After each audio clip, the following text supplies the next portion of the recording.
사랑과 은혜가 충만하신 자비로우신 하나님 감사합니다.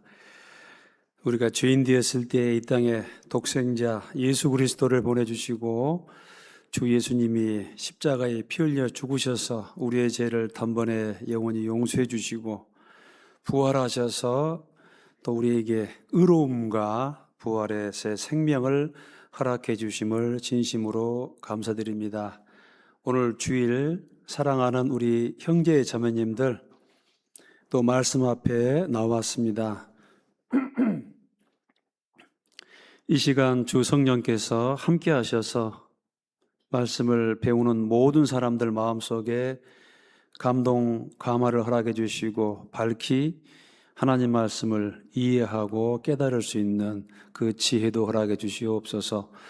말씀을 증거하는 부족한 입술 위에도 능력으로 함께하여 주시옵소서.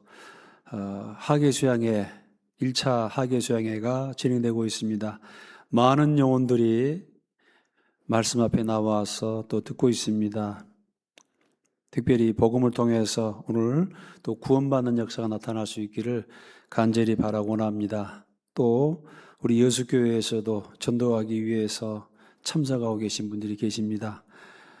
처음 말씀을 듣는 분들 꼭 구원받을 수 있도록 도와주시고 또 함께한 모든 분들에게도 주님 함께하여 주시기를 또 원합니다. 오늘 마땅히 함께해야 하나 여러 가지 사정으로 함께하지 못한 우리 믿음의 식구들 어느 곳에 있든지 또 주께서 돌보아 주시고 인도하여 주시옵소서. 교회가 특별히 5차 하계 수양회를 위해서 준비하고 있습니다. 전도하는 그 손길 위에 함께해 주시고 각 교구 또 구역이 또 임원들이 전도하는 모든 분들이 일심으로 수고하는 가운데 하나님의 능력이 그 가운데 함께 하시기를 원합니다. 시종을 주께만 의지하오며 이 모든 것 주 예수님의 이름으로 기도드립니다. 아멘. 자, 오늘은 창세기 49장입니다. 창세기 49장.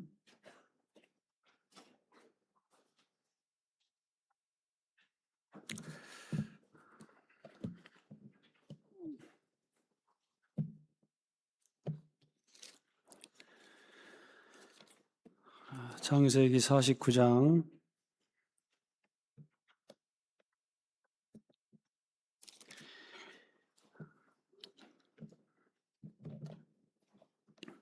49장 구약성경 78페이지입니다. 구약성경 78페이지 1절부터 좀 읽어드리겠습니다.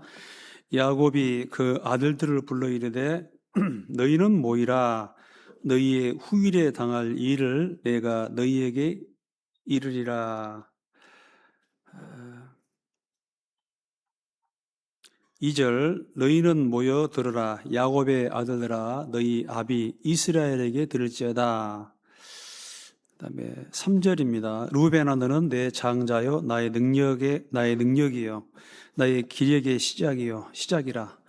위강이 초등하고 권능이 탁월하다마는 물의 끓음 같았은즉 너는 탁월치 못하리니 내가 아비의 침상에 올라 더럽혔음이로다. 그가 내 침상에 올랐도다. 5절입니다. 시몬과 레위는 형제요 그들의 칼은 잔해하는 기계로다. 내호나 그들의 모의에 상관하지 말지어다. 내 영광아 그들의 집회에 참여하지 말지어다. 그들이 그 분노대로 사람을 죽이고 그 혈기대로 소의 발목에 힘줄을 끊었음이로다. 8절입니다. 유다야 너는 내 형제의 찬송이 될지라. 내 손이 내 원수의 목을 잡을 것이요 내 아비의 아들들이 내 앞에 절하리로다. 10절 홀이 유다를 떠나지 아니하며 치리자의 지팡이가 그 발 사이에서 떠나지 아니하시기를 실로가 오시기까지 미치리니 그에게 모든 백성이 복종하리로다. 28절은 같이 읽겠습니다. 시작. 이들은 이스라엘 이와 같이 그 아비가 그들에게 말하고 그들에게 축복하였으되 곧 그들 각인의 분량대로 축복하였더라. 네, 안녕하세요.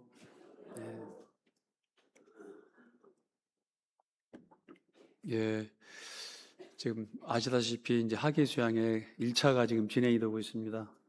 네, 전화를 해보니까 많은 분들이 참석하신 것 같아요. 그래서 그래도 학예 수양회를 통해서 많은 영혼들이 구원을 받을 수 있을 것 같습니다. 우리 교회에서도 몇 분이 좀 참석하셨는데요. 또 새로운 분들도 좀 가셨습니다. 그래서 또 수고한 분들이 많이 계시는데 함께 기도해 주시고, 특별히 우리는 몇 차죠? 5차입니다. 5차. 그래서 지금 각 구역에서 열심히 전도하고 있는데 될 수 있으면 좀 함께 해주시고, 또 남은 기간 아직 시간이 있으니까요. 더 많은 분들이 좀 전도되어서 하나님께 영광이 되기를 좀 바라겠습니다. 오늘은 특별히 야곱의 이제 그 12 아들들 중에서요, 이제 그 유다라는 사람에 대해서 좀 보려고 합니다. 유다 하면 생각나는 사람이 있죠. 예수님을 은 30에 판 가롯 유다가 있습니다. 그 예수님이 그 사람에게 팔렸겠어요. 그 사람 스스로 영혼을 팔아버린 것이죠. 선택을 잘해야 되는데, 우리가 이제 이 세상에 태어나고 싶어 태어난 사람은 없습니다. 그런데 태어난 이상 참 선택을 잘해야 돼요. 가만히 생각해 보면은 선택할 수 있는 게 별로 없습니다. 저도 태어나 보니까 복다리 299번째 태어나 보니까 우리 아버지가 농사 짓는 사람이고, 그렇습니다. 우리 형제를 선택한 거 아니에요. 우리 집 8남매인데 제가 이제 제일 막내입니다. 제가 우리 집에 8남매로 태어나고 싶어 태어난 것도 아니고, 태어나 보니까 8남매에 형님 누나가 있고 제가 제일 마지막인 거예요. 그리고 우리 당숙, 작은아버지, 이렇게 전부 제가 선택한 게 아니에요. 별로 없습니다. 제가 선택한 게 뭐가 있을까 생각해 보니까 이제 물론 학교 간 것은 좀 선택한 것 같은데, 그 다음에 이제 하다 보니까 이제 우리 집사람을 내가 선택했고, 지구 위의 절반이 여자인데 그 중에 이제 집사람을 선택했고, 선택의 폭이 굉장히 좁았죠. 더 많은 사람을 알았으면은 혹시 다른 선택을 할 수도 있었겠죠. 상대도 마찬가지고. 그것도 어떻게 하다 보니까 이제 교회에 들어오고, 그 교회에서 찬양들을 하다 보니까 이제 거기에서 좁혀진 것 같고, 그것도 보면 완전한 선택은 아닌 것 같아요. 하나님이 섭리 가운데 선택한 것 같습니다. 그런데 살면서 보니까 또 참 선택할 일이 많습니다. 그런데 다른 건 선택해가지고 후회할 수도 있습니다. 근데 이제 우리가 배우자는 선택을 잘 해야 되고, 또 어떤 경우는 또 직업도 선택을 좀 잘 해야겠죠. 자식은 내가 선택 못 해요. 자식은 선택 못 합니다. 하나님이 주시는 것이지 선물이지.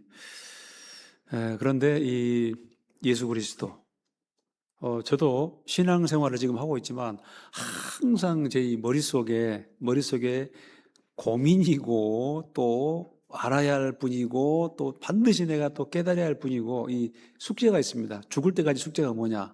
한번 따라해 봅시다. 예수 그리스도. 예수님을 통해서 제가 이제 구원을 받았는데 지금도 너무 몰라요. 그러니까 하나님이 사람으로 오신 분이 바로 예수님이신데, 예수님이 나를 본 자는 아버지를 보았다. 나와 아버지는 하나이다.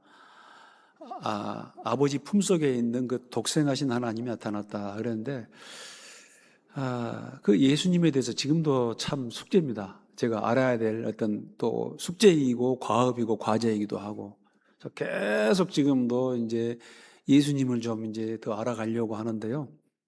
예수 그리스도, 예수란 말은 구약식 이름으로 여호수아, 여호와는 구원이시다. 예수란 뜻은 이제 하나님은 구원하신다, 구원자 그런 뜻입니다. 그런데 예수 그리스도, 그리스도는 원래 기름 부음 받은 자다, 하나님의 선택받은 자다 그런 뜻인데요. 그 나중에 보면요, 그리스도도 결국은 이제 구원자란 말로 다 이렇게 통일이 됩니다. 그러니까 예수란 말도 뭐예요? 구원자. 그리스도란 말도 구원자예요. 예수란 말 자체가 구원 뜻이니까 그리스도도 구원.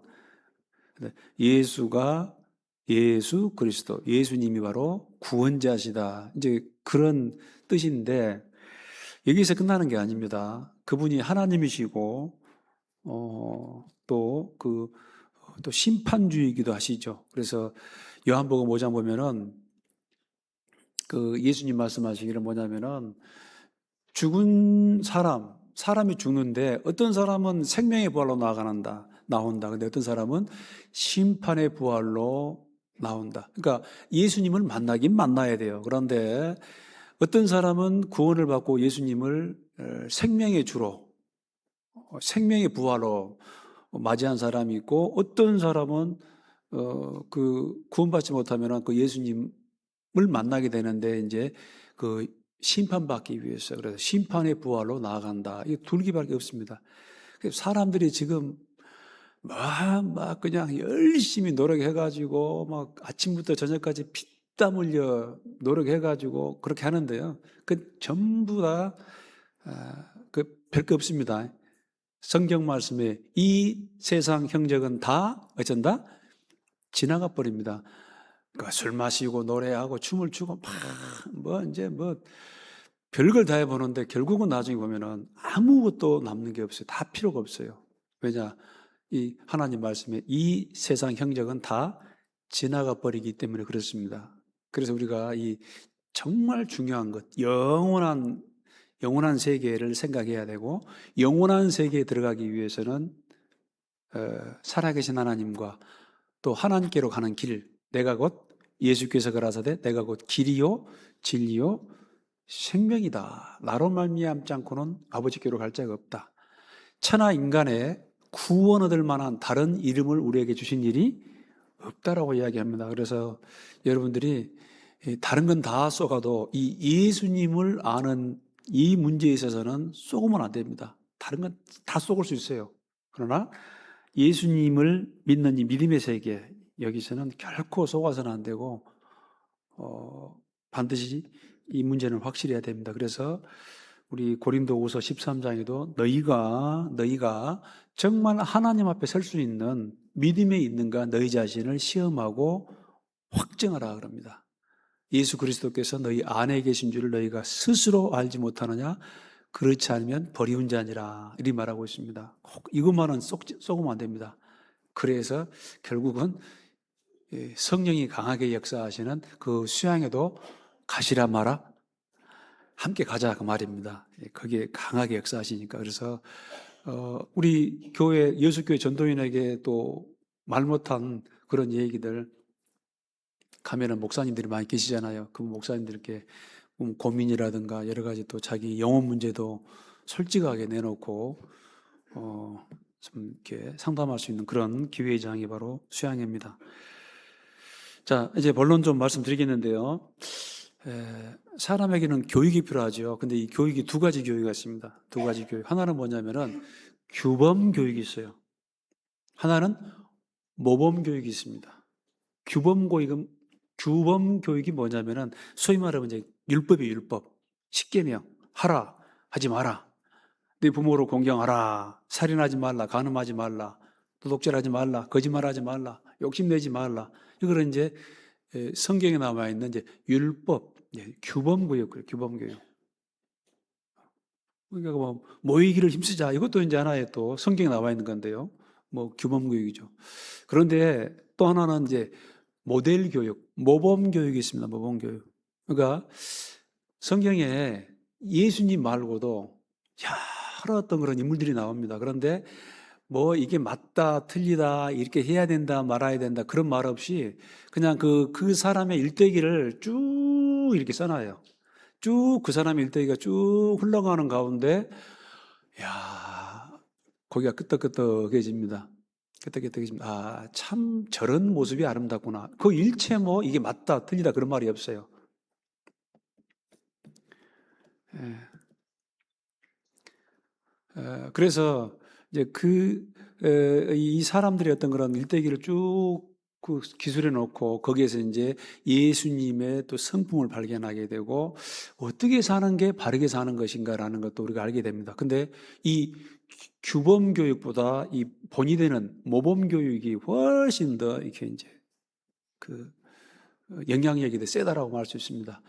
우리 부모님들 특히 이제 우리 아버지들은 성경을 좀 보셔야 됩니다. 아버지들은 성경을 좀 보셔야 됩니다. 특히 어린 자녀를 키우는 아버지들은 성경을 알아야 돼요. 그래서 이제 또 할아버지들도 좀 성경 알아야겠죠. 할아버지도 성경 알아야 됩니다. 그래서 손주가 오거나 또 뭐 이렇게 어린 아들이 있으면은 쭉 창세기부터 쭉 이 스토리텔링 쭉 이 얘기를 해줄 수가 있어야 돼요. 우리 집에 손주가 왔는데 조그만 애가 오면은 거기 쓸데없이 뭐 BTS 이야기하고 무슨 뭐 소녀시대 이야기하고 그 아무 이야기가 없잖아요. 그런데 손잡고 가면서 뭐 노아 이야기도 해주고 아브라함 이야기도 해주고 예수님 이야기도 해주고 이거 쭉 이야기해 주면은 이제 그게 애들한테 다 하는 거예요. 근데 좀 죄송합니다만은 막 교회 다닌 지 막 10년, 15년, 20년 됐는데 그런 아무런 성경적인 얘기를 못 해주면 그것도 참 좀 뭔가 이상하잖아요. 그런 얘기를 쭉 이야기해 줄 수가 있어야 됩니다. 그렇게 하고 있죠? 그렇게 해야 됩니다. 예, 그런 것들이 참 중요합니다. 여러분 예를 들어서 로마서라는 책이 있습니다. 굉장히 어려워요. 나중에 알고 보면 쉬운데 좀 어렵게 보입니다. 그런데 로마서를 보면은 그 주제가 뭐냐면은 의인은 믿음으로 말미암아 하나님 앞에 이렇게 의롭다라고 인정받더라. 율법의 행위가 아니고. 그러니까 하나님 앞에 착하게 살아가지고 바르게 착하게 정직하게 중요하지만은 그렇게 살아가지고는 택도 없다. 아무리 사람이 깨끗하게 바르게 살아도 하나님의 기준에는 턱도 없다라는 것입니다. 그게 종교입니다. 그래서 율법의 행위로 그의 앞에 의롭다 하심을 얻을 육체가 없다 하면서 이제 그 믿음으로 하나님 앞에 의롭다 인정받는다라는 것입니다. 그런데 그 하나님의 약속의 말씀을 믿음으로 이제 의롭다 인정받는데 그 사장 보면은 딱 누구를 소개시키냐면은 아브라함이라는 사람이 딱 나와요. 다윗도 좀 나오고 아브라함이 딱 나오는데 세상에 그 아브라함이라는 사람이 밤하늘에 나이가 많아가지고 나이가 많았습니다. 생산할 수가 없어요. 자녀를 낳을 수가 없어요. 그런데 하나님이 아브라함을 딱 데리고 나와가지고 하늘의 별을 보이면서 네 자손이 저처럼 많아질 것이다 하니까 이 할아버지가 그걸 믿은 거예요. 믿어. 예, 좀 죄송합니다만 우리 70 넘으신 할아버님들 좀 우리 여수교는 안 그런 것 같은데 인생을 살다 보면 산전, 수전, 공중전 다 겪어보니까 어쩝니까? 믿을 만한 사람 있어요, 없어요? 믿을 만한 사람 있어요, 없어요? 예, 그래도 저는 믿으라 그럽니다. 썩을 때 썩더라도 믿는 게 좋다. 못 믿으면은 변기 못 타요. 못 믿으면은 사람 못 믿으면은 시내버스 타요, 못 타요? 못 타요. 결론적으로 보니까 한번 따라합시다. 썩을 때 썩더라도 믿는 사람이 이기더라. 믿는 게 좋습니다. 근데 이거 믿는 거예요, 그 할아버지가. 그게 창세기 15장에 나옵니다. 아브라함이 그 하나님 말씀을 믿음에 그 믿음을 의로 여기셨다. 그렇게 되어 있습니다. 도저히 믿을 수 없거든요. 본토 친척 아비 집을 떠나 내가 내게 지시할 땅으로 가라 하니까요. 이 연세 드신 분이 모든 이 삶의 터전을 버려두고 나가는 거예요. 갈 바를 알지 못하고 나아갔다. 나중에 그의 믿음은요, 100세가 돼가지고 이삭 자녀를 낳았습니다. 근데 100세가 돼가지고 자녀를 낳았는데 하나님이 야, 100세에 낳은 내 자녀 이삭을 번제로 바치라. 그러니까 아브라함이 그 두말하지 않고 그 다음날 일찍 일어나서 그 이삭을 데리고 갑니다. 나중에 이제 이삭을 진짜 죽여서 번제로 드리려고 하지 않습니까? 이제 하나님이 아브라함아, 아브라함아, 스톱 하면서 이제야 네가 나를 참으로 경외하는 줄 알았다 하면서 이제 아브라함의 시험이 끝나게 되는데요. 하여간 우리 인류 역사상 놀라운 믿음 있는 사람이 있습니다. 그 아브라함. 그래서요, 갈라디아서도 보면은 그 믿음으로 의롭게 된다라는 그런 주제가 똑같이 나옵니다. 그런데 이걸 아무리 설명을 해도 사람들이 잘 이해를 못해요. 그래서 딱 모델, 아브라함이라는 사람을 딱 모델로 세웁니다. 그래서 여러분요, 창세기에 나와 있는 그 아브라함 이야기를 쭉 여러분들이 쭉 보셔야 돼요. 그가 어떤 삶을 살았는가. 아브라함이 행위로서 의롭다함을 얻었으면은 하나님의 은혜가 아니다라고 되어 있습니다. 그 사람은 뭘 행위를 잘해가지고 아브라함이 의롭다함 받은 게 아닙니다. 그런데 보세요. 그런데 아브라함 마음속에 하나님이 살아계시고 하나님이 얼마나 훌륭한 분인지, 얼마나 좋은 분인지 인격적으로 하나님을 알고 있습니다. 하나님을 믿는 것은 그냥 믿습니다, 믿습니다 그게 아니고 아브라함이 인격적으로 하나님을 알아요. 그러면은 그 삶이 행위로서 하나님을 믿는 사람이면 행위로서 순종하는 삶이 나오겠어요, 안 나오겠어요? 나오겠죠? 그거는 무서워서 순종하면 복조, 불순종하면 혼나 이런 게 아니고 하나님을 온전히 믿는 그 믿음이 있기 때문에 하나님을 기쁘시게 하는 삶이 나옵니다. 순종이 그대로 나와요. 율법이 아니고. 그래서 행위로서 의롭다함 받은 건 아니지만은 실제 아브라함의 삶을 보면은 물론 중간중간 실수도 하지만은 그 삶이 놀랍습니다. 그리고 정말 이 아브라함이라는 사람은 참 삶 가운데 복도 받았습니다. 물질적인 복도 많이 받았어요. 그런데 그 어떤 또 물질적인 복이 또 아브라함의 그 믿음을 전혀 흔들지 못합니다. 그래서 여러분 혹시 저를 한번 시험해 보십시오. 저한테 한 100억만 줘 보세요. 제 믿음이 흔들리는지 안 흔들리는지. 그런 어떤 그런 세상적인 복이 아브라함을 흔든다 못 흔든다? 전혀 그걸 못 흔듭니다. 그래서 그 재산권, 소유권을 말할진데 아브라함의 자기 조카 롯과 이제 분쟁이 일어납니다. 아브라함의 그 종들과 롯의 종들이 이 땅을 놓고 이제 소위 말하면 소유 이걸 놓고 분쟁이 일어나는데 아브라함 뭐라고 하냐면 야, 네가 우하면 나는 좌하고 네가 좌하면 나는 뭐 하겠다? 우하겠다. 그냥 그거를 그냥 그대로 양보해 버리는 거예요. 전혀 이 물질이 아브라함의 믿음을 흔들지를 못합니다. 그 이삭이라는 그 아브라함의 아들도 그 사막에서 광야에서 오아시스를 하는 것은 생명과도 같습니다. 이 이삭이 꼭 아버지 아브라함의 믿음을 그대로 이어받았습니다. 이게 바로 모범교육이에요. 여러분이 신앙생활을 잘하면 여러분 자녀들이 그걸 봐요. 우리 아버지가, 우리 어머니가 어떻게 사는가 쭉 봅니다. 그걸 봐요. 당장은 그것이 안 나타날 수 있지만 나중에 쭉 시간이 가면서 그대로 거기에 드러나게 되어 있습니다. 그 아브라함의 삶을 봤거든요. 이 아브라함의 아들 이삭이라는 사람이 이 땅을 파면 우물에서 물이 나옵니다. 그 나중에 옆에 있는 그 그랄 족속 이런 사람, 이 블레셋 사람들이 와가지고 그걸 이제 시비를 거는 거예요. 그러니까 어쩝니까?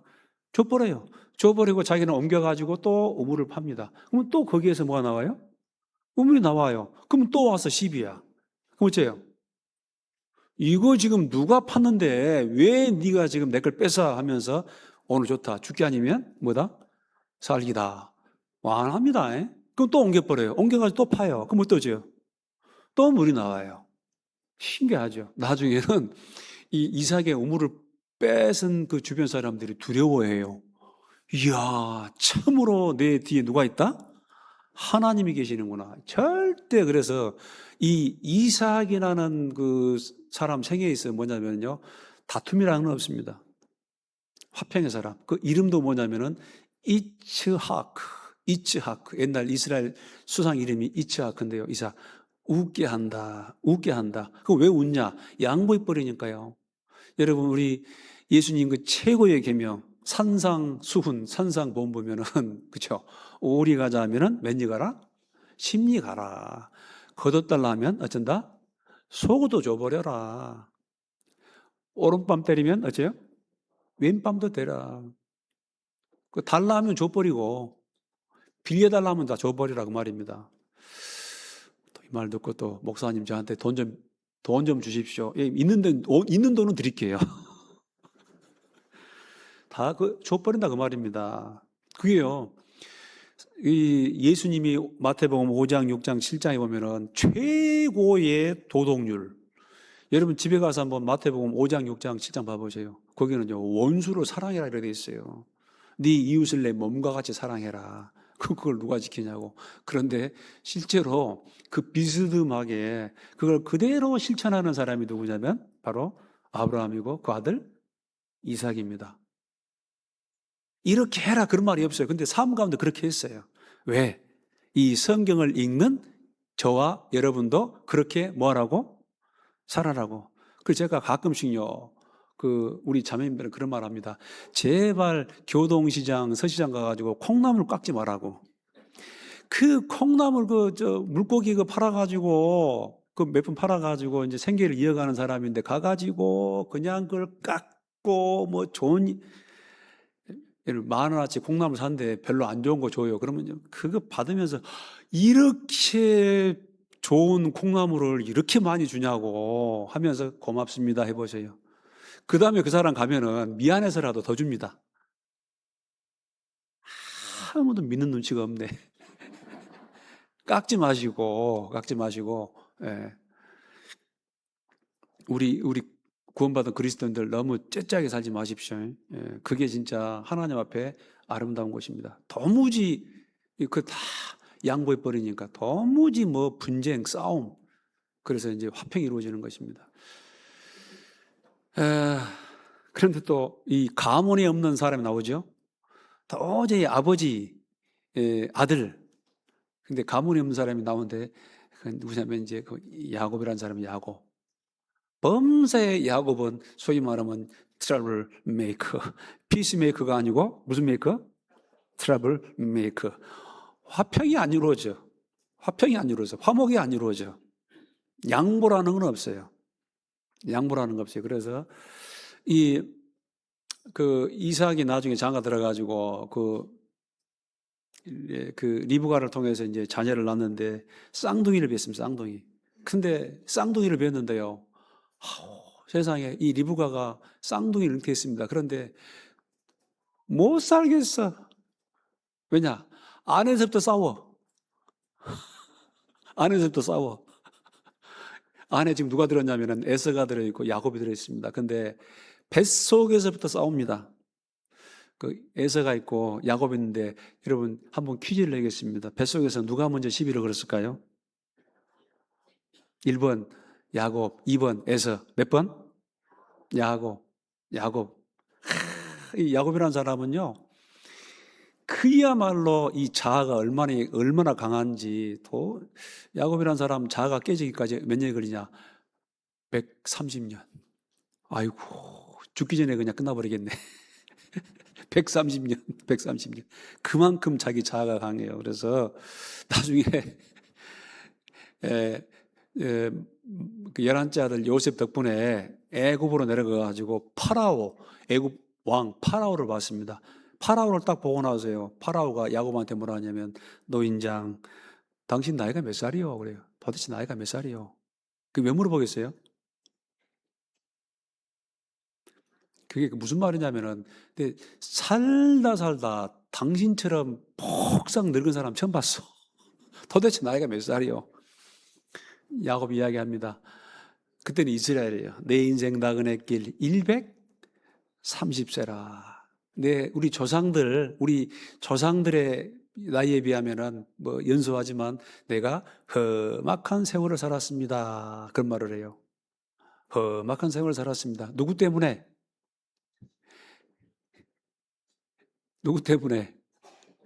본인 때문에. 본인이 그렇게 험하게 본인이 그렇게 험악한 삶을 사는 거예요. 험악한 삶을 살았습니다. 여러분,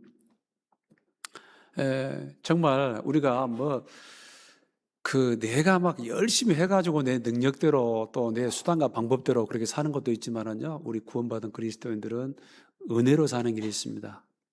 믿음으로 사는 길이 있어요. 하나님께 맡기고 믿음으로 사는 길이 있습니다. 그래, 야곱이 147세를 살았는데 그 마지막 30부터 147, 17년. 정말 그때는 이제 이 고집쟁이 이 야곱이라는 사람이 완전히 바뀝니다. 아주 신령한 사람으로 바뀌어요. 최고의 아주 귀한 삶을, 마지막 17년을 아주 최고의 귀한 삶을 삽니다. 그래서 이 사람이 이 마지막 죽기 전에 이 49장에 아들들에 대해서 이제 예언을 하는 거예요. 그런데 이 28절 보면은 보세요. 이들은 이스라엘 12지파라. 이와 같이 그 아비가 그들에게 말하고 그들에게 축복하였을 때 곧 그들 각인의 뭐대로? 분량대로 축복하였더라. 그러니까 이쁜 자식이라고 몽땅 축복해주고 미운 자식이라고 대충 한 게 아니고 그 자녀들의 그 믿음의 분량대로 축복을 한 것입니다. 정확합니다. 그래서 이 고대 사회의 이 아버지의 이 축복은 그 자녀들에게 그대로 그게 이제 전수가 됩니다. 아브라함의 축복이 중요했고 또 그 다음에 이삭의 축복이 중요하고 야곱의 축복이 중요한 것입니다. 그대로 돼요. 근데 여기 그들을 각인의 분량대로 축복하였더라. 우리가 구원은 예수님의 은혜로 받습니다. 구원은 예수님의 은혜로 받아요. 그런데 그 구원만 받고 끝나는 게 아니고 은혜 위에 은혜라라. 이제 정말 하나님께 은혜 받는 그런 삶이 필요한데 그 뭐냐면은 하나님의 복이 축복이 필요하다는 것입니다. 근데 그 분량대로 그 몸으로 행한 것을 따라 받으려 합니다. 여러분, 그래서 우리가 구원받고 나서는 하나님 앞에 정말 그 바른 삶을 살아야 됩니다. 인생은요, 하나의 시험장이에요, 시험장. 아직 끝난 게 아닙니다. 영혼 구원은 받았지만 육신의 구원, 부활해가지고 그때 하나님 앞에 딱 서봐야 됩니다. 그때 결론이 납니다. 아직은 결론이 아닙니다. 제가 가끔 이야기하는데 한번 따라합시다. 아직은 과정이다. 끝난 게 아니에요. 과정이에요. 우리가 부활해 봐야 돼요. 먼저는 구원받는 게 중요하고 구원받은 이후에 부활의 날 하나님 앞에 서봐야 됩니다. 주 예수님의 그 그리스도의 심판 앞에 서봐야 됩니다. 근데 여기 이제 그 아들들 쭉 얘는데요. 루벤이라는 사람 있지 않습니까? 큰아들입니다. 그런데 큰아들이었는데 장자로서의 자격에서 탈락이 돼요. 왜냐하면 이 사람이 여기 보세요. 3절 보면 루벤아 너는 내 장자여 나의 능력이요 나의 기력의 시작이라. 위강이 초등하고 한마디로 뛰어나다라는 것입니다. 인물도 뛰어나고 여러 가지로 뛰어나요. 뛰어난데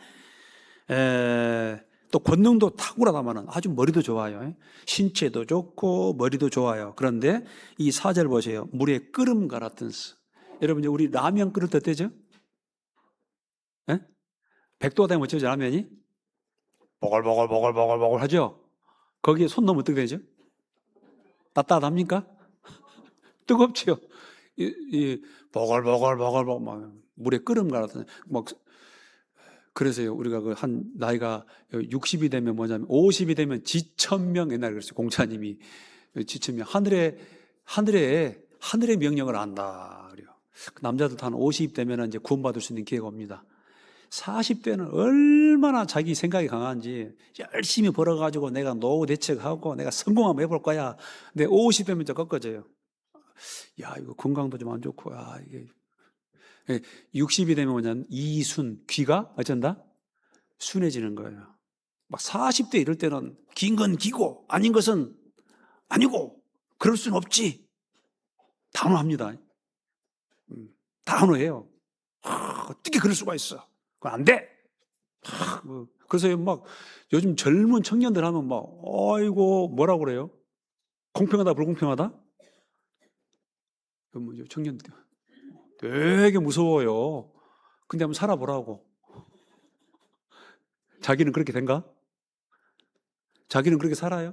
안 되는 거예요. 그러니까, 이게 안 되는구나. 그래서 이제 50대고 이제 60이 되면 귀가 순해집니다. 그래서 이제 조금 허물이 있어도 좀 상대방이 잘못이 있어도 뭐냐면은 누구를 보여요? 이제 자기를 볼 줄 알아요. 야, 참 그렇지. 이제 이해를 합니다. 좀 이해를 합니다. 이게 이제 물이 끓음 같았어요. 막 부글부글하고. 그 나중에 그 또 정욕도 이기지 못하고 나중에 이제 자기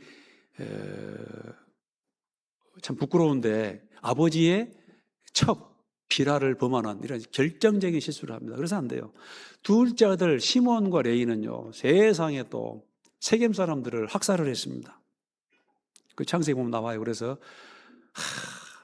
그 얼마나 잔인한지. 그래서 이 시몬과 레이는요 이 분깃을 얻지 못하고 전부 다 뿔뿔이 흩어져 사는 그런, 이게 복이 아니고 이게 저주예요. 그런데 모세 시대 가면은 레위라는 사람은, 레위 지파는 회개를 합니다. 회개를 해가지고 뿔뿔이 흩어져 살지만은 복을 받아서 하나님의 말씀을 가리키고 제사를 대행하는 그런 또 복된 인생으로 바뀌어지는 거예요. 이 유다 이야기 아직 시작도 안 했는데 이 유다 이야기의 중요한 게 뭐냐면은 돌이켰다라는 것이죠. 돌이켰습니다. 회개했다라는 것이죠. 잘못을 인정하고 돌이켰기 때문에 이 유다가 나중에 이 축복을 받아요. 여러분 창세기 보면은 아브라함 이야기, 또 이삭 이야기, 야곱 이야기, 요셉 이야기 같은데요. 실제 이 창세기의 진짜 승자, 진짜 주인공은 누구냐면은 유다예요. 유다. 숨겨져 있어요. 유다 이야기가. 잘 모르셨죠? 숨겨져 있어요. 그래서 우리가 예수님이 유다 지파를 통해 오십니다. 왕이 유다 지파를 통해 와요. 그죠? 유다 지파. 아브라함의 그 축복이 이삭에게로, 야곱에게로, 요셉에게로 가는 게 아니고 누구에게로? 넷째 아들 유다. 그래서 우리가 이스라엘 사람들을 유대인 그러죠. 유대인. 유다가 숨은 주인공이 되는 것입니다. 그래서 여기 8절 보세요. 유다야 너는 내 형제의 찬송이 될지라. 유다 보세요. 예, 유다 뜻이 뭐냐? 이 여후다 여호와를 찬양하라.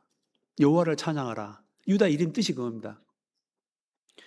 유다야 너는 내 형제의 찬송이 될지라. 내 손이 내 원수의 목을 잡을 것이요 내 아비의 아들들이 내 앞에 절하리로다. 유다는 사자 새끼로다. 내 아들아 너는 움킨 것을 찢고 올라갔도다. 그의 엎드리고 웅크림이 수사자 같고 암사자 같으니 누가 그를 범할 수 있으랴. 홀은 뭐냐면은 임금이 이렇게 짚고 다니는 지휘봉 같은 임금 왕자죠. 이 왕. 홀이 유다를 떠나지 아니하며 치리자의 지팡이가 그 발 사이에서 떠나지 아니하시기를. 실로가, 이 실로는 이제 보통 실로는 이제 샬롬에서 유래되는데 안식을 주는 자, 평화를 주는 자. 그래서 성경학자들은 이 실로를 메시아, 예수 그리스도로 이제 인정을 합니다. 그래서 그 그리스도가 오시기까지 미치리니 그에게 모든 백성이 복종하리로다. 예수님이 이 땅에 재림해 가지고 초림해 가지고 우리에게 구원을 주시고 재림했을 때 모든 사람들이 이제 복종하지 않습니까? 근데 그 실로, 그 예수님이 유다 지파를 통해 온다라는 것입니다. 그래서요, 이 유다 이야기는 상당히 우리에게 중요합니다. 자, 창세기 37장 보면요, 그 야곱과 그 12명의 아들이 나옵니다. 그런데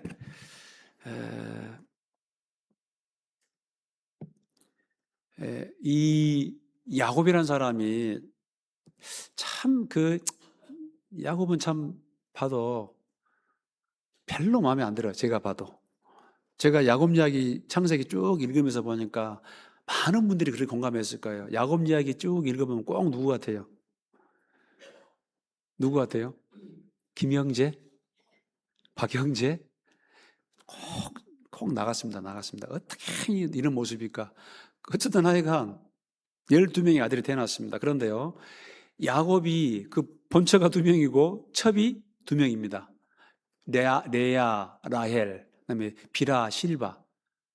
어머니가 4명입니다. 거기에서 태어난 아들들이 또 있어요. 그러면은 그 가정이 화목하겠습니까? 복잡하겠습니까? 복잡하죠. 좀 부끄럽습니다만 옛날에 제가 우리 외할아버지가 순천에서 사시다가 돌아가셨는데 우리 외할아버지 집으로 가끔 갑니다. 우리 할아버지는 순천 시내에 사시고, 우리는 이제 저기 복달에 사니까요. 근데 할머니가 젊어. 그 이제 그런 말 했어요. 왜 할머니는 큰 이모보다 젊어? 큰 이모보다 할머니가 젊어요. 어떻게 이 초등학교도 안 들어갔는데 내가 봐도 이상해. 왜 할머니가 돼가지고 큰 이모보다 젊어? 그러니까 그냥 삥긋이 웃더라고요.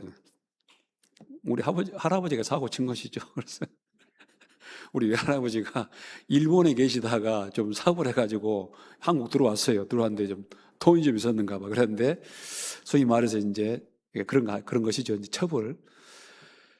그게 이제 우리 할머니도 또 이제 자녀를 낳았어요. 그런데 이 복잡하지요. 그래서 이제 레아 자식, 라헬 자식, 빌하 자식, 또 실바가 낳은 자식, 이 복잡합니다. 그런데 이러다가 언제 이거 야곱 이야기를 하면 유다 이야기를 모르겠다 이거. 이 야곱이 전부 다른 그 형제들은 그냥 전부 회색 옷, 검은 옷, 뭐 회색 이런 것만 입힌대요. 11째 아들, 자기가 사랑하는 아내가 누구냐면 라헬이에요. 그 라헬이 낳은 자식 요셉을 사랑합니다. 요셉만 이뻐하고, 요셉한테는 뭐냐면은 막 옷 메이크업 막 움베르토 세베리 패션으로 알록달록하고 막 색동옷을 입히고, 그리고 꼭 하여간 감시병으로 보내요. 형들 일 잘하고 있는가 봐봐라 해가지고. 그러면 이 요셉은 또 명랑소년이에요. 애가 착하긴 착한데 눈치가 없어. 제가 가끔 말하죠. 머리가 나쁘면은 뭐가 시한다? 눈치가 없어갖고 전부 다 꼽아칩니다. 그러면 막 아빠한테 엄청 혼이 나죠. 저놈의 새끼 그냥 저거 주기도 못 하지도 못. 아이고 얼마나 믿겠습니까? 얼마나. 저도 그런 기억이 납니다. 우리 형님들이 쭉 계시고, 근데 제가 딱 이제 아버지가 저녁에 들어오시면 딱 꼬라박혀요. 이제 누구는 어쩌고요, 누구는 어쩌고요, 누구는 어쩌고요. 근데 한 번은요 꿈을 꿨습니다. 근데 뭐라고 하냐면은, 형님들 내 말 들어보시오. 세상에 추수하는데 내 뱃단이 있고 형님들 그 뱃단인데, 형님들 뱃단이 저한테 절합디다. 미운 놈이 꼭 무슨 말만 합니까? 미운 말만 하죠. 네가 우리 주인 된단 말이냐? 그 다음 또 뭐라고 하냐면 또 꿈을 꿨는데요. 이번에는요 해와 달과 11별이 저한테 절합지다. 이 말 들으니까 야곱도 이게 뭐 자식아 그러면 네 엄마 아빠도 내한테 절한단 말이야? 그러니까 형들은 막 분이 나지요. 분이 납니다. 근데 아버지 야곱은 야 이게 무슨 말인고, 이 신앙이 있거든요. 믿음이 있거든요. 이게 무슨 말인고 하고 그 말을 그 마음에 두었더라 이래 돼 있습니다. 하루는 또 감시병으로 또 아버지 야곱이 그 형님들 일 잘하고 있나 봐봐라. 근데 얼마나 순종을 잘하는지요. 세겜까지 갑니다. 이게 뭐냐면은 그 헤브론에서 세겜은 100km에 100km. 오이고 그러니까 얼마나 100km 좀 덜 될까요? 그래도 한 70km 될 것 같습니다. 거기까지 가가지고 또 도단까지 가요. 그 형님들이 딱 보니까 저기 색동옷을 입고 까불까불 하면서 옵니다. 말해, 저 꿈꾸는 자식이다, 꿈꾸는 자식이고. 오니까, 잘 됐다. 제가 오늘 어쩌자? 저거 죽여버리자 하면서 구덩이에 빠져버립니다. 세상에 형들이 얼마나 미웠으면은 11번째 동생을 죽이려고 구덩이에 빠져버려요. 근데 나중에 그 유다가 꾀를 내요. 뭐냐면, 아이고, 저거 죽여봐야, 뭐, 우리한테 무슨 덕이 있냐 하면서 저거 팔아가지고 용돈이나 챙기자 하면서 은 20에 동생 요셉을 팔아버립니다. 여러분, 가룟 유다는 예수님을 은 30에 팔았어요. 근데 야곱의 넷째 아들 유다는 은 몇 에? 20에 팔았어요. 아시죠? 그 후에 이 요셉이라는 사람은요, 정말 나이 한 17살에 팔려가지고 30세 될 때까지 죽도록 고생을 합니다. 근데 이제 이 요셉이라는 사람은 예수님의 그냥 모델입니다, 모델. 인간으로서 예수님을 가장 잘 묘사하고 있는 분이 바로 이제 요셉이라, 요셉. 요셉의 생애를 보면 꼭 누가 생각나냐면 예수님이에요. 형제들에게 우리에게 팔렸잖아요. 팔려가지고 그 예수님은 이 땅에 장사 지냈는데 요셉이라는 사람은 이 지하 감옥에 한 3년 갇혀 있습니다. 그런데 나중에 이제 부활하지요. 예수님 부활해가지고 하늘과 땅의 모든 권세를 내게 주셨으니 그 예수님이 모든 권세가 다 있잖아요. 그것처럼 요셉이 나중에 이제 바로 왕의 꿈까지 해석을 합니다. 파라오의 꿈까지 해석해가지고 파라오가 그냥 결제하는 인장 반지를 딱 빼가지고 요셉에게 줘버려요. 당신이 이제 알아서 해라. 총리다. 네 알아서 다 해라. 죽이든 살리든 모든 것은 당신에게 맡긴다면서 반지를 빼가지고 인장 반지를 빼가지고 요셉에게 줘버려요. 거기에서 나오는 그 파라오는 하나님 아버지를 상징하고 요셉은 예수님을 상징하죠. 그래서 결국은 자기를 팔았던 그 원수가 어떤 자기 동족 형제들을 구원하지 않습니까? 요셉이 그죠?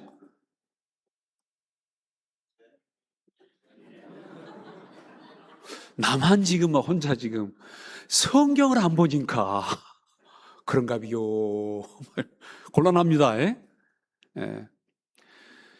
그 나중에 요셉이 자기를 팔았던 자기 형제들을 구원하는 거예요. 근데 예수님이 은삼시 팔았습니다. 그리고 못 박아라, 못 박아라. 예수님 십자가에 돌아가실 때 뭐라고 하냐면 이렇게 기도합니다. 아버지여, 저들의 죄를 용서하시옵소서. 저들은 자기들의 하는 짓을 알지 못합니다. 하면서 예수님이 십자가에서 그들을 위해 기도해 주잖아요. 우리 예수님이 십자가에 죽으시면서 똑같은 그런 상황 아닙니까? 그래서 그 원수 되었던 그 동생들을 전부 다 이 요셉이 구원하는데 그 예수님이 그 자기 동족뿐만 아니라 우리 이방인까지 구원하는 너무너무 똑같습니다. 그래서 나중에 요셉은 이제 그런 얘기가 쭉 흘러가고 반면에 이제 그 요셉을 팔았던 유다는 이제 죽을 맛입니다. 여러분 이제 이 요셉을 팔고 나서 아버지에게 갑니다. 근데 요셉의 색동옷을 벗겨가지고 거기다가 이제 피를 묻혀가지고 뭐라고 하냐면은 자기 아버지 야곱한테 이것이 아버지의 아들의 옷이니까 그래요. 얼마나 참 못됐죠? 잔인하잖아요. 아버지의 아들이 아니고 자기 동생이지, 동생인데. 근데 그걸 보면서 이 아버지 야곱은 반 죽어요. 혼이 나가버려요, 사람이. 그러니까. 그러면서 이제 막 자살 소동이 벌어지고 내가 이제 무슨 소망이 있겠냐 하면서 이제 내가 이제 더 살 수 없다 하면서 막 자살 소동이 벌어지고 아버지 그러지 마세요. 왜 그러세요? 하면서 이제 어떻게 수습이 되지만은 이 야곱이라는 사람의 인생에서 어떤 즐거움이라는 것은 아무것도 없어요.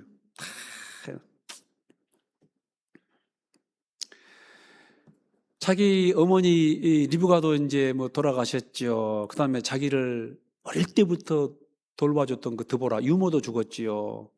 큰아들 녀석은 세상에 자기 첩을 취해가지고 부끄러워가지고 말도 못하지요. 둘째, 셋째는 세겜 사람들을 죽여가지고 온 동네방네 그냥 이 향기가 아니고 냄새를 풍기죠. 그리고 자기가 사랑하는 그 아내 라헬도 죽었어요. 베냐민 낳다가 죽어버립니다. 베냐민도 죽었지요. 그런데 마지막 기쁨, 그렇게 그 사랑했던 11번째 아들 요셉도 죽어버린 거예요. 이 피 묻은 옷을 보면서 이 짐승이 사나운 짐승이 이 요셉을 죽였도다. 우리 아들이 찢겠도다 하면서 그렇게 되니까 이 야곱의 인생에 있어서 그냥 즐거움이라는 건 다 사라져 버립니다. 그냥. 여러분 그 야곱이 뱃속에서부터 먼저 나가려고 그냥 막 형을 잡았지 않습니까? 이 야곱이란 말은요, 발꿈치를 잡는다 그 말입니다. 에서가 좀 힘이 좋아. 그러니까 먼저 나가려고 하니까 어딜 나가긴 하면서 제요 꽉 잡았어요. 잡아가지고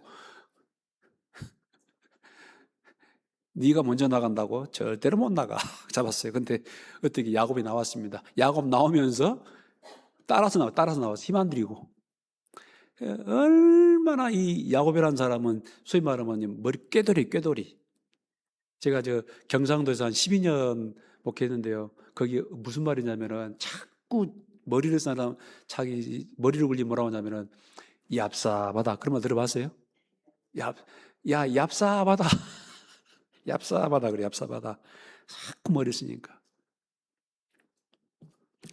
이게 자꾸요, 형을 속여가지고 장자권을 뺐지 않습니까? 나중에 아버지를 속여요. 아버지를 속여가지고 축복까지 뺏어. 그 왼수가 되지 않습니까? 그러니까 범사 이 사람은 속이는 사람.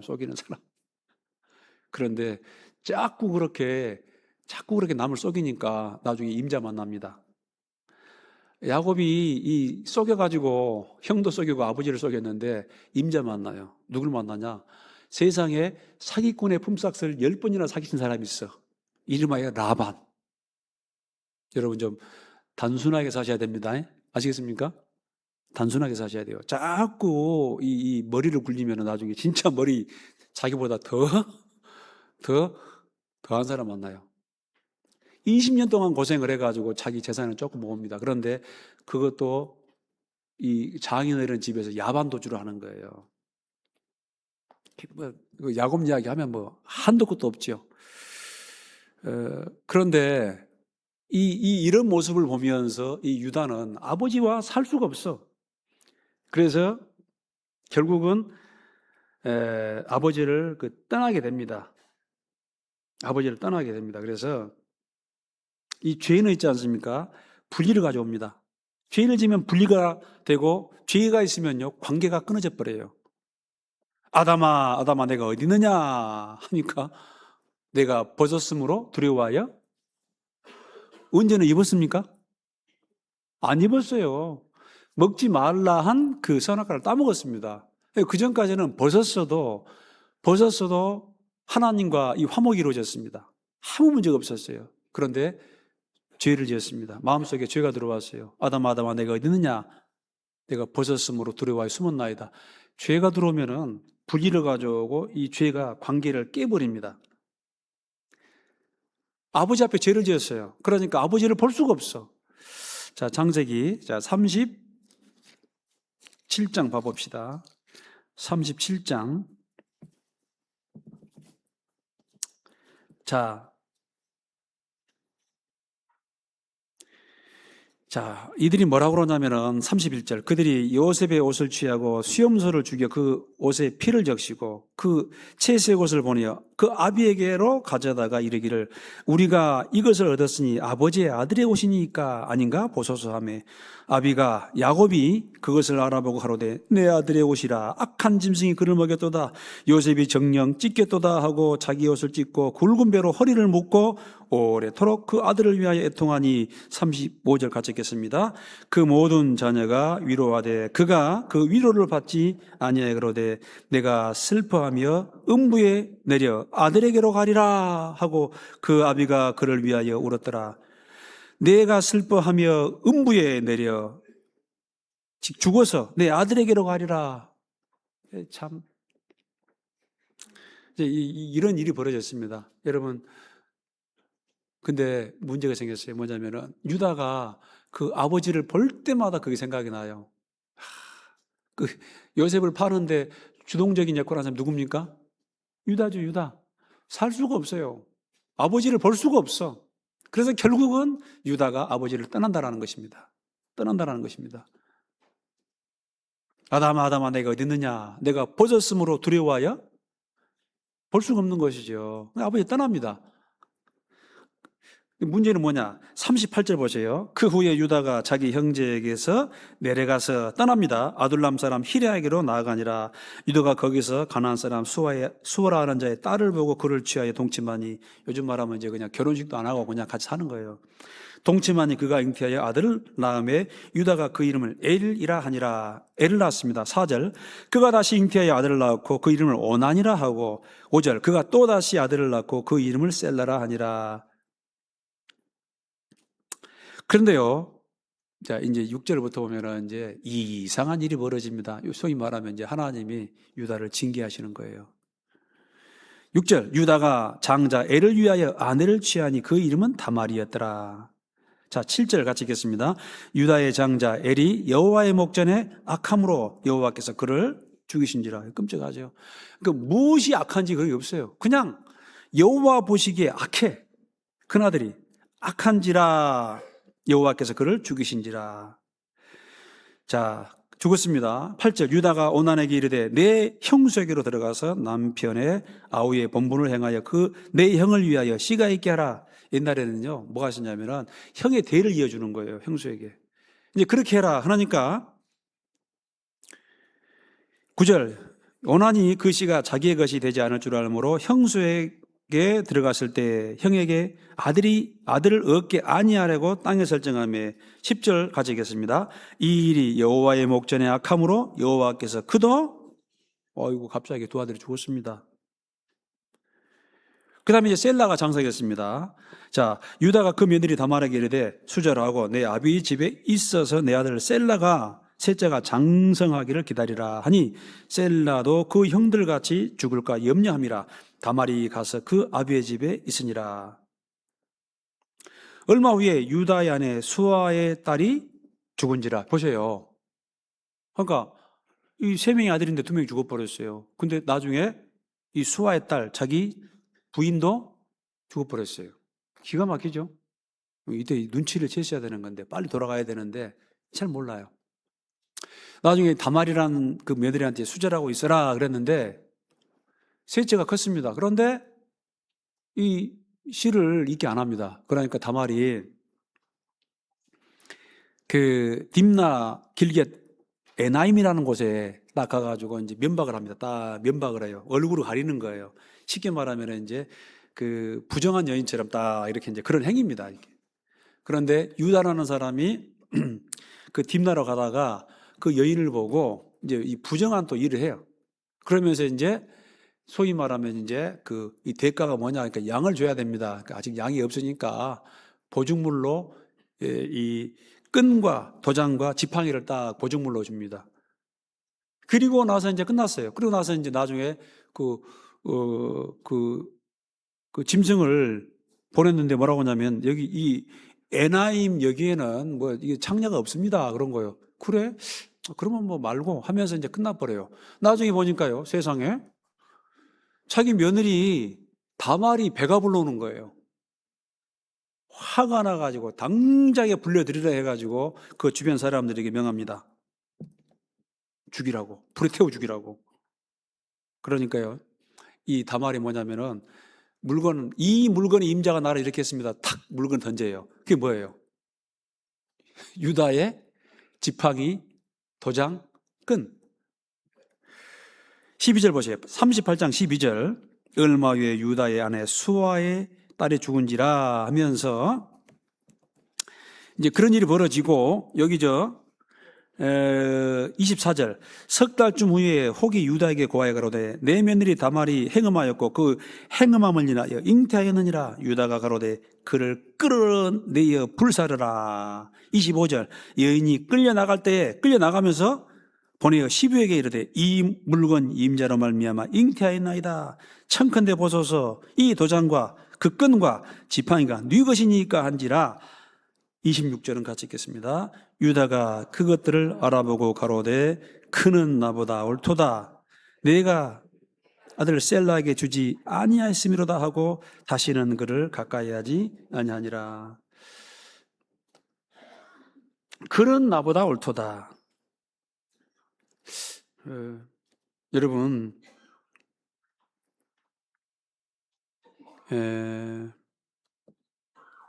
유다가 여기에서 이제 쉽게 말하면은 콩 하고 맞는 거예요. 보통 뭐 이랬을 때 자기 죄 덮으려면은 불살라 끝날 수 있잖아요. 그럴 수 있잖아요. 그런데 유다는 거기서 이제 하나 깨닫는 거예요. 그는 나보다 옳도다. 자기를 보는 거예요. 자기를. 그 며느리를 보는 게 아니고 자기를 봐요. 하나님이 자기 부끄러움을 드러냈잖아요. 며느리를 통해서. 야, 나는 동생을 미워했어. 동생을 시기 질투했어. 뿐만 아니라 그 동생을 뭐 해버렸어? 동생을 팔았어. 내가 세상에 동생을 팔았어. 그리고 그 아버지가 절규할 때 아버지 죄송합니다. 실제로는 요셉이 죽지 않고 이 색동옷에 피 묻은 것은 우리가 그냥 쇼한 것이고 지금이라도 아버지 제가 동생을 데려오겠습니다. 그럴 수 있었잖아요. 근데 아버지의 그 절규를 듣고도 회개하지 않았어요. 이제 그런 모든 것들이 그는 나보다 옳도다. 하면 그 말 속에 다 함축되어 있는 것입니다. 그래서 이야, 그리고 이 유다는요 결정적으로 아버지의 마음을 이해하게 됩니다. 유다는 아마도 그 아버지가 미웠을 거예요. 자기 어머니는 레아입니다, 레아. 그런데 이 아버지는 레아보다 라헬을 사랑해. 얼마나 어머니가 그것 때문에 힘들었는지. 그러니까 아버지가 미워. 라헬이 죽었을 때 이제 드디어 이제 잘 죽었다. 라헬도 싫고, 그 자식 낳은 자식도 싫고 잘 죽었다. 막 그랬을 겁니다, 아마. 그런데 그런데 자기 부인이 죽고 보니까, 자기 아내가 죽고 보니까 이제 아버지가 이해가 되는 거예요. 아, 아버지가 얼마나 힘들었을까 겪어보니까. 그리고 자기 두 아들이 죽고 보니까 요셉을 잃었을 때 그 아버지의 어째요? 그 심정이 어땠을까? 이제 그런 것들이 막 이해가 되는 거예요. 내가 정말 하나님과 우리 아버지에게 큰 죄를 지었구나. 그리고 이 며느리가 이제 나중에 자식을 낳는데 이 베레스와 셀을 낳습니다. 이게 뭐 손주도 아니고 아들도 아니고 희한하잖아요. 얼마나 부끄럽겠습니까, 이게. 그러면서 그 아버지를 원망했는데 아버지가 그냥 그 부인을 4명을 둬가지고 그렇게 이 복잡한 이 가정사 하면서 복잡했는데 자기가 지금 이런 상태가 되니까 아하, 이 우리 아버지가 얼마나 이 자식들 간에 밥 먹으로 인해서 힘들었을까. 이런 것들이 뭐 아버지가 전부 이해가 됩니다. 그래서 유다는요 아버지에게 돌아갑니다. 여러분, 우리 그 누가복음 15장 보면은 둘째 아들 있죠? 큰 아들 있고 둘째 아들 있잖아요. 큰아들은 뭐냐? 큰아들은 집 안에 있는 탕자예요. 둘째 아들은 아버지한테 내 돈 내놓으시오 해가지고 반강제로 아버지 돈 뺏어가지고 가서 허랑방탕했지만은 결국은 어쩝니까? 아버지에게 돌아오잖아요. 근데 큰아들은 누구냐면은 집 안에 있는 탕자. 큰아들은 겉보기에는 아버지 집에서도 안 나가고 꽤나 잘한 것 같고 특별한 문제는 안 일으키지만요, 나중에 동생이 돌아오니까 막 아버지한테 씩씩대잖아요. 그 아버지 마음을 모르는 거예요. 아버지 마음 모르는 거예요. 집 안에 있지만 탕자예요, 탕자. 돌아오지 않는 탕자. 그 둘째 아들이 나중에 아버지를 배신하겠습니까? 그래서요, 이 고난이 참 싫지만은 하다못해 이 징계를 통한 고난이라도 하나님은 그 징계를 통해서도 그 사람을 온전히 간다는 것입니다. 돌아왔습니다. 돌아와가지고 보니까 이제 말로 합니다. 찾을 시간 없어요. 아버지한테 효도하려고 했는데 와보니까 효도할 차지가 아니에요. 너무 이 가난해가지고 먹을 게 없어요. 그래서 야곱이 그럽니다. 여기 있지 말고 빨리 애굽에 가면은 양식이 있으니까 양식을 좀 사라 하면서 돈 싹싹싹 긁어가지고 이 유다가 주동이 돼가지고 이제 그때부터는 이제 뭐 유다가 넷째지만 큰 아들입니다. 주동이 돼가지고 애굽으로 갑니다. 가서 누구를 만나냐면은 양식을 살려면 요셉을 만나야 돼요. 요셉을. 이 요셉을 만났는데 그게 지금 요셉이 지금 있지 않습니까? 그때는 이제 39살이에요. 7년 풍년과 7년 흉년을 예언했는데 7년 풍년이 지나고 흉년 2년 차니까 요셉이 30살에 총리가 됐는데 9년이 지났어요. 그게 39입니다. 이 딱 보는데 쳐다도 못 보지요. 가가지고 절을 합니다. 넙죽 절해요. 요셉은 지금 총리 대신이에요. 그때 요셉이 알아요. 야, 형님 단이 내 딸한테 절하더만, 해와 달과 11별이 내게 절하더만. 그게 이루어졌지요. 그게 이루어지는 거예요. 그런데 요셉 마음속에는 아직 형들을 좋아한다, 미워한다? 밉지요. 미워. 그래서 미워요. 그래서요, 세상에 요셉이 애굽 가가지고 아들을 낳았습니다. 큰아들이 뭐냐? 문하세. 뜻이 뭐냐? 잊어버리자. 저기 팔레스타인 땅에서 일어난 일들은 전부 뭐야? 기억하기도 싫다 그 말입니다. 혹시 여러분 그런 사람 있습니까? 그 어디에서 발생한 그쪽은 누가 그러더라고, 뭐 우리 장제님들은 저기 무슨 군대 쪽은 거기 보고 뭐 그런 말 하잖아요. 아예 안 돌아갑니다. 그런데 지금 형님들이 양식을 사러 왔는데 누가 없어요? 자기 동생 베냐민이 없어요. 베냐민이. 오마, 나를 은 20에 팔았는데 이 베냐민을 죽였구나. 그래서 물어봅니다. 당신들 어디서 왔냐고 그러니까 우리는요 팔레스타인 땅에서 왔는데 독실한 사람들입니다 하면서 12형제가 있는데 그럼 형제간이 어떻게 돼?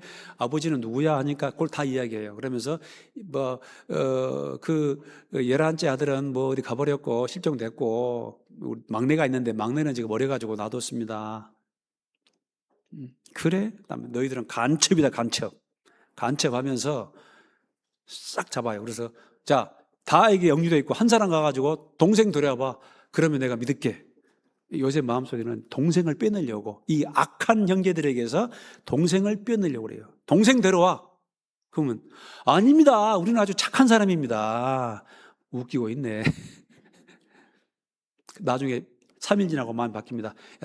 11명 다 있어봐야, 10명 다 있어봐야 피곤하니까 시몬만 딱 잡아놓고 다 돌아가. 동생 안 들어오면은 이 동생 시몬이라는 사람, 이 사람은 얄짤 없다 해가지고 돌아갑니다. 양식은 가지고 돌아갑니다.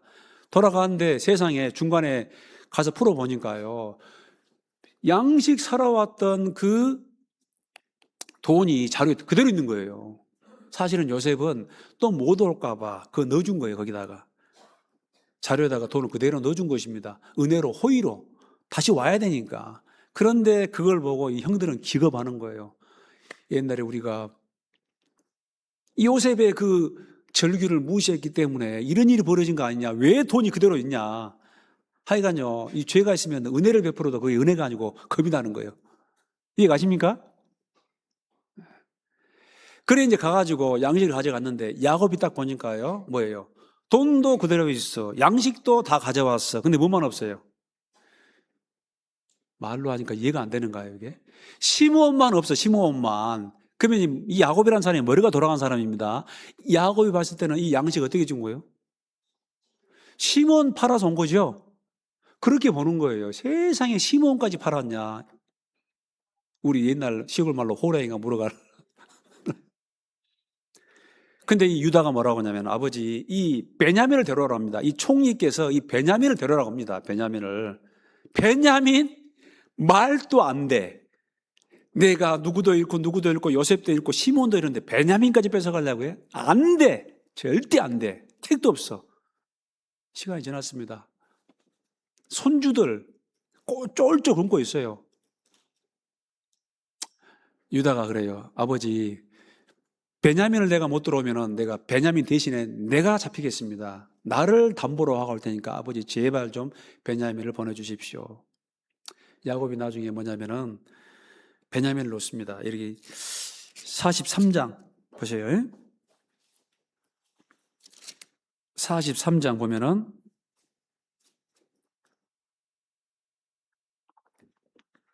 13절 내 아우도 데리고 떠나 다시 그 사람에게로 가라. 14절 같이 읽겠습니다.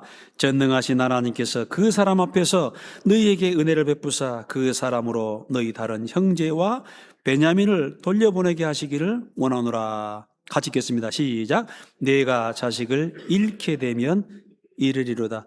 이거 아주 참 엄청나게 중요한 말씀인데요. 이때 이 야곱이 꽉 쥐었던 마지막 쥐고 있는 게 있어요. 그게 누구였습니까? 베냐민.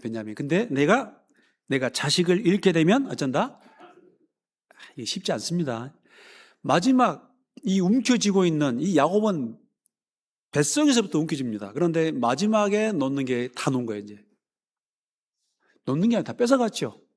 하나님이 다 뺏어갔어요. 라헬도 뺏어가고, 어머니도 뭐, 돈도 뺏어가고, 시몬도, 요셉도. 마지막 남은 게 뭐였다?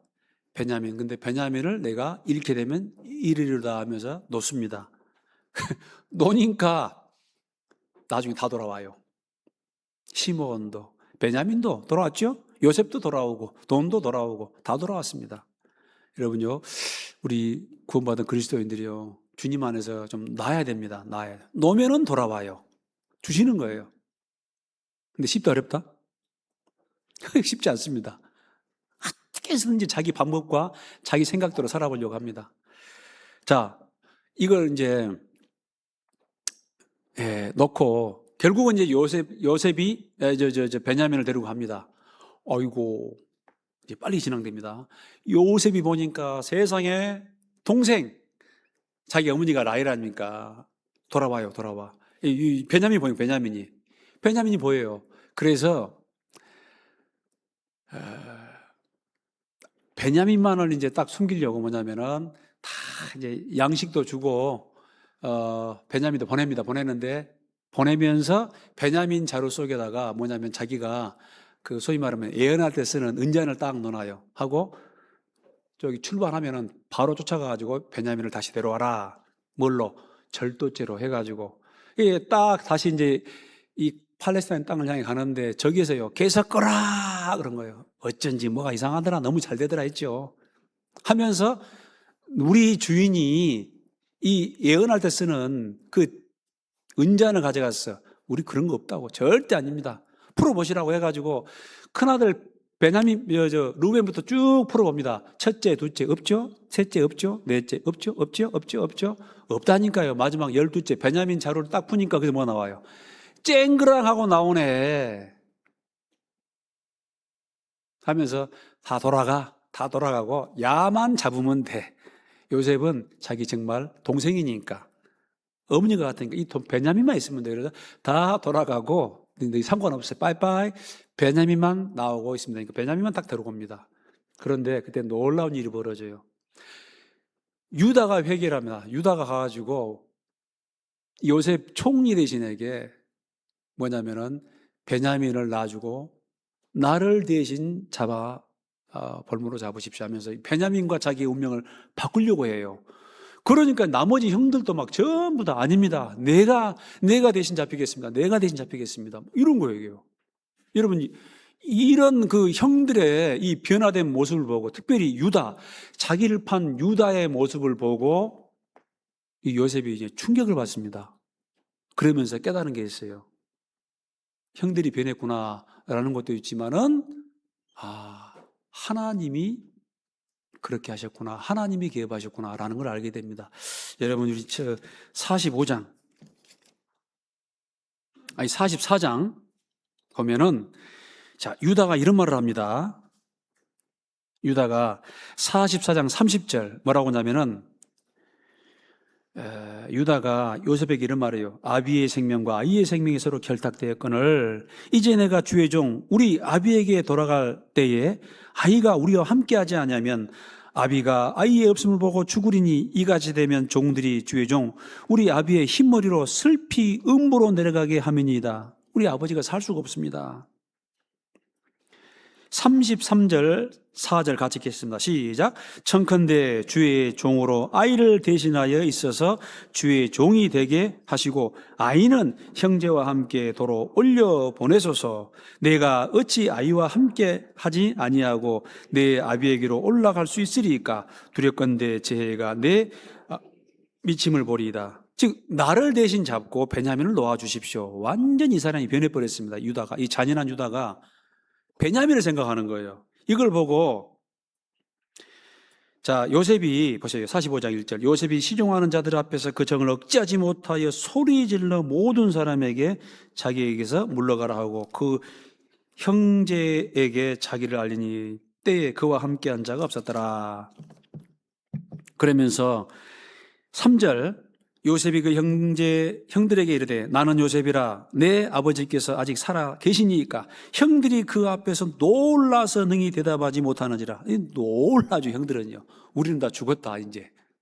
그런데 4절 요셉이 형들에게 이르되 내게로 가까이 오소서. 그들이 가까이 가니 가로되 나는 당신들의 아우 요셉이니 당신들이 애굽의 판자라. 5절 같이 읽겠습니다. 시작. 당신들이 나를 이곳에 팔았으므로 근심하지 마소서. 한탄하지 마소서.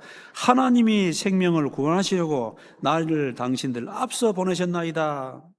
7절 하나님이 큰 구원으로 당신들의 생명을 보존하고 당신들의 후손을 세상에 두시려고 나를 당신들 앞서 보내셨나니 8절 같이 읽겠습니다. 그런즉 나를 이리로 보낸 자는 당신들이 아니요 했습니다. 요셉이 크게 하나 깨달은 거예요.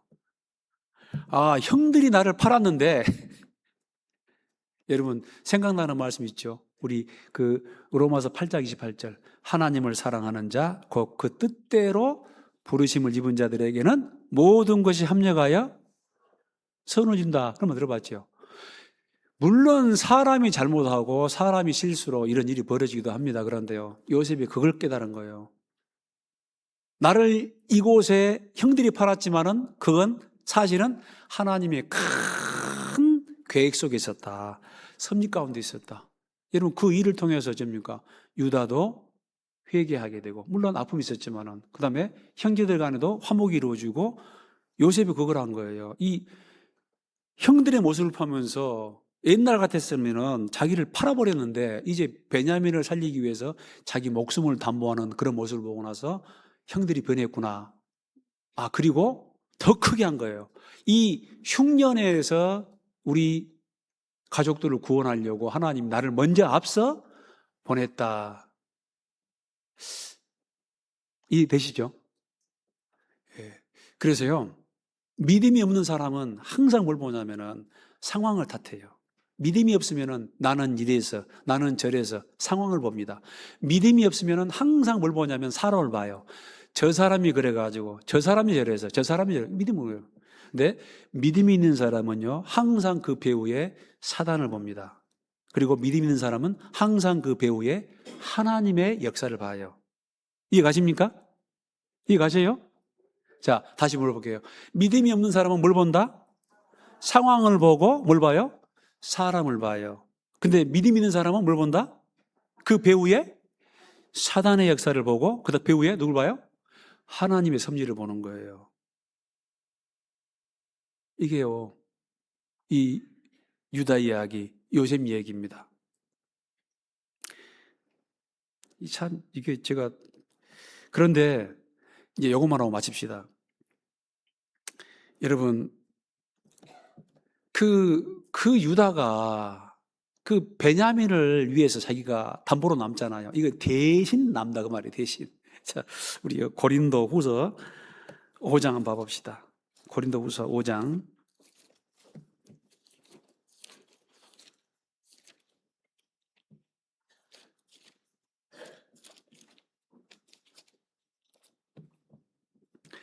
고린도 후서 5장.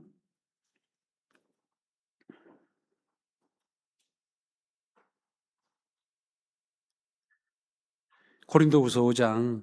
자, 이 대신이란 말이 중요한데요. 5장 14절 보면은 그리스도의 사랑이 우리를 강권하시는도다. 우리가 생각한데 한 사람이 모든 사람을 대신하여 죽었은즉 모든 사람이 죽은 것이라. 15절은 같이 읽겠습니다.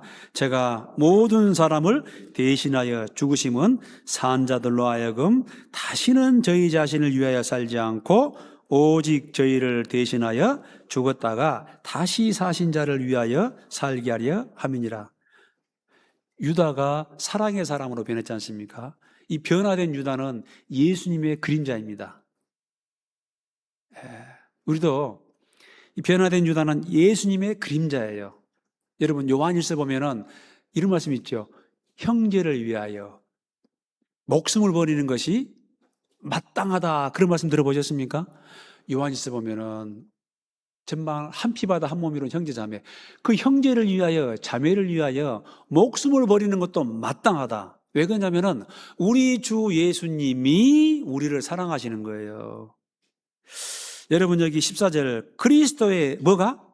사랑이 우리를 강권하시는도다. 그래서 한 사람 예수님이 모든 사람을 대신하여 죽었은즉 모든 사람이 죽은 것이라. 사랑이 아니면은 이게 설명이 안 됩니다. 이게 참 저도 답답한 부분입니다. 뭐냐면 이 전도를 하면서 또 우리가 교제를 하면서 하나님이 세상을 이처럼 모아서 사랑하사 그 독생자를 주셨습니다. 사실은 그 예수님은요 하나님 자신이에요. 그 예수님은 근본 하나님 자신이다. 창조주입니다. 지은 것이 하나도 그가 없이는 된 것이 없느니라. 만물이 그로 말미암아 지은 바 되었으되. 하나님 자신이에요. 그런데 그 예수님이 하늘 보좌를 버리고 이 땅에 오셨습니다. 왜 오셨냐? 죽기 위해서. 가룟 유다가 팔았다고 예수님 팔릴 뿐입니까? 근데 예수님이 죽으셨어요. 로마서 5장 보면은 우리가 죄인 되었을 때, 연약할 때, 우리가 원수 되었을 때에